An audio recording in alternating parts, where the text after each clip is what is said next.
ఒక గ్రామ వైఎస్ఆర్సీపీని, ఆ గ్రామంలో ఉన్న వైఎస్ఆర్సీపీని ఎదుర్కోవడానికి జిల్లాలోని తెలుగుదేశం క్యాడర్ మొత్తాన్ని బూతుల దగ్గర పెట్టాడు చంద్రబాబు నాయుడు. ప్రతి బూత్ దగ్గర మందలు టీడీపీ క్యాడర్ ఉండి ఇంకా లోపలికి పోనిచ్చే పరిస్థితి లేదు. ఇది చాలా డేంజరస్ మోడస్ ఆపరండి, చాలా భయంకరమైన ఆపరేషన్ ఇది.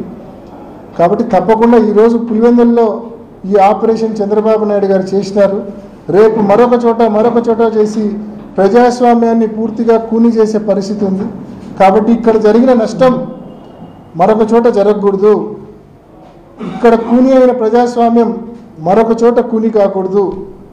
మరి అలా జరగాలంటే తప్పకుండా ఇక్కడ జరిగిన నష్టాన్ని రాష్ట్రం మొత్తం మేము చెప్తే కన్నా మేము పొలిటికల్ పాయింట్ ఆఫ్ వ్యూ అనే అంటారు.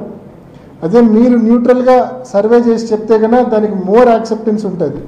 కాబట్టి మరీ మీడియాని రిక్వెస్ట్ చేస్తూ ఉన్నా తప్పకుండా ఈ ప్రక్రియ చేయమని చెప్పి కోరుకుంటూ, మరొకసారి ఇవాళ జరుగుతా ఉన్న ఏదైతే రీపోల్ అనే ఒక డ్రామాని ఏదైతే పెట్టారో ఆ డ్రామాలో మేము ట్రాప్లో పడదలుచుకోలేదు. దాన్ని పూర్తిగా మేము బాయ్కాట్ చేస్తూ ఉన్నాం.